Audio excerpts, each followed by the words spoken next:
Hey guys, welcome to the Everyday Watch channel. I'm your host Torin, and today we're going to be checking out the Citizen Signature Grand Touring Automatic Dive Watch. Now at first glance, I do think this watch does kind of borrow some design cues from like a Panerai submersible or the likes of an Omega Pro Proloff. But that being said, this is actually like the dressiest dive watch I've ever owned, and I'm really impressed by the level of finishing that Citizen can achieve in their Signature collection. Now just a bit of background about the Signature line from Citizen before we get started about the specs. I think this watch was launched in about 2016-2017, but sadly most of the Signature series has recently been discontinued, including this diver. The Signature collection is the upper echelon from Citizen in terms of what you can get for finishing. I think they take a little bit more risks, and they typically make larger watches as well.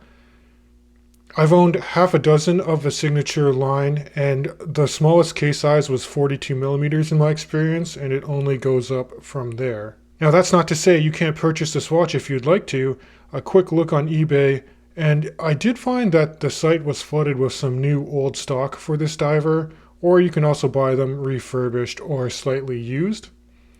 Personally, I did buy this watch off of eBay from a Citizen store that was in the United States, but they were not an authorized retailer. Now the MSRP for this watch is just under $1,200 US, and prices do fluctuate. Before you could get them for well under $1,000. Now prices are starting to creep up again, I think because this guy is a cult classic. So let's talk about case dimensions quickly. Kind of hard to measure the actual diameter. If you're grabbing just between the bezel here, the span across where my fingers line up is 44 millimeters in diameter. But then if you actually include this large crown guard here, it extends the overall length this way to about 52 millimeters. That's actually longer than the effective lug to lug of this watch. So between my fingers this way is 50 millimeters. But you can actually see the case form and how it curves a little.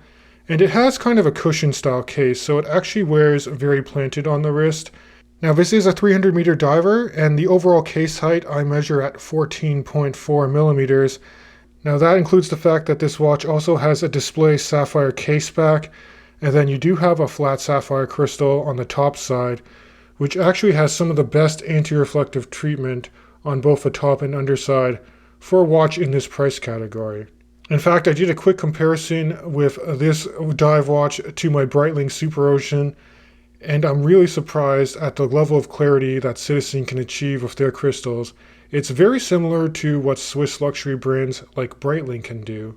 And I do think that's important for a watch with this level of finishing, because it does show off the depth of the gorgeous blue sunray dial and those really impressive multifaceted applied indices for each of the hour markers, and even the framing of the date aperture at the 3 o'clock position is done to a very high level.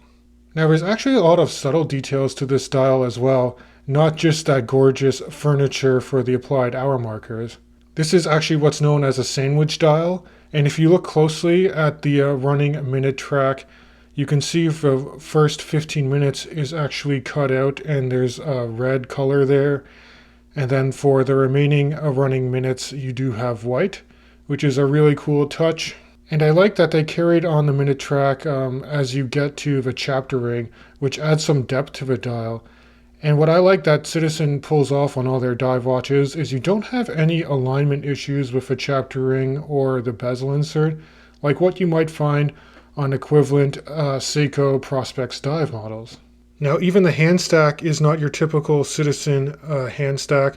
You do have broad sword style hands for the hour and minute hand, but you can see that they come to a very fine tip, and they also have like a vertical stripe running down the center of them. And even the seconds hand has a very nice counterbalance to it, and I like that it's a broad arrow style hand at the very edge. Now that said, I do wish that they extended the length of the seconds hand just to reach all the way to the edge of the dial. But the combination of beautiful finishes on the hands and on the hour markers do lead to very strong legibility, and they play with the light very well. Now with respect to low light legibility, This watch also excels. Citizen does use some very strong luminova applied to the hour markers, the hands, as well as the 12 o'clock lume pip on the bezel insert. Now, similar to my Breitling Super Ocean, if you look at the bezel, on the inner side of it here, you do have a polished flange or stainless steel portion that does kind of scratch up quite easily, and the remainder of the bezel is a nice blue aluminum insert. And given the color scheme that you have with the sunray blue on the dial, I think that this was the right choice to make, although having a ceramic insert for potential future iterations would be really nice to see. If you look at the side of the bezel, it's very nicely coin edged, but you have polished reliefs at intermediate grabbing points. But the grip is quite good. The action of this bezel is 60 click, unidirectional, and it's excellent. I put this bezel action well above a Seiko dive watch, but just below what you would find on, say, my Breitling Super Ocean. In terms of the case form and finishing, I'm continually surprised by just the very fine transitions, the fine bevels you get that have polished reliefs on the case, along the bezel, and even the fine polishing that runs through the center links of the supplied bracelet. Now, this bracelet does have kind of an odd lug opening. It's 22 millimeters at the head of the watch, but does taper nicely to about 20 millimeters before you get to the Citizen sign clasp. The clasp has a twin trigger release, nicely milled section for the swing arms here. Sadly, there isn't really anything in the way of micro adjustment at the level of a clasp, but you do get half links on each side of a clasp, and to size the individual links, it's a very fine slot screwdriver to do it, which is quite easy. The tolerances on this bracelet are amazing. There's almost zero flex to it. And I find that this bracelet does balance out the head of the watch quite well. So I recommend keeping it on the bracelet, although you can always explore aftermarket strap option. Now, flipping the watch over to the case back does reveal the Citizen Caliber 9012 movement. Now, if that naming convention seems familiar, it's because it's based off a 9 series Miyota movement, the popular 9015. So it shares a similar beat rate at 28,800 vibrations per hour. It's got 42 hours of power reserve, 24 joules. You can hack and hand wind this movement. And I do like to think that Citizen does a better job of regulating this particular caliber over the more generic Miyota 9015s. In fact, I even geeked out and purchased a time grapher recently.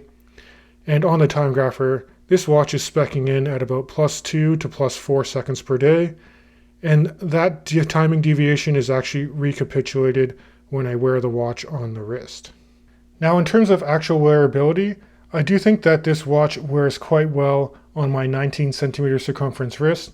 You do get a lot of wrist presence with this one, and this watch weighs in at an even 200 grams when it's sized up for my wrist and maintained on the bracelet.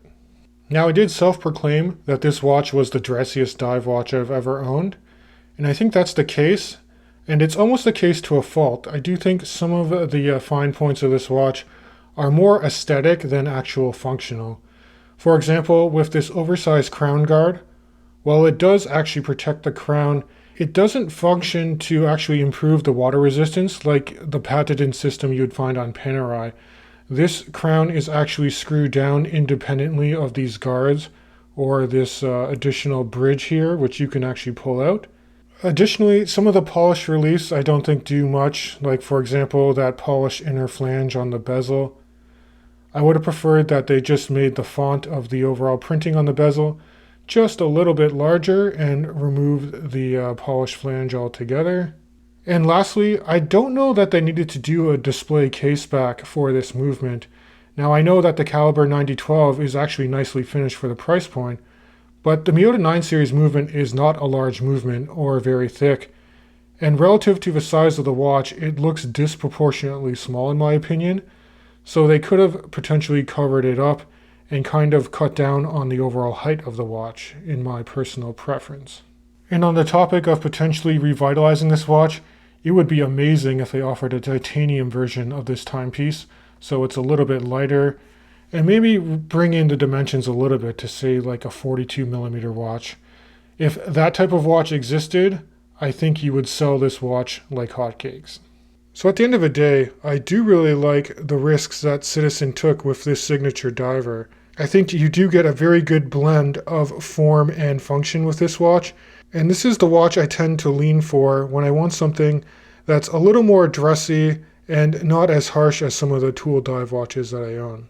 But as always guys, I'd love to hear your feedback in the comments of this video, and if you enjoy this content, please consider subscribing to my YouTube channel.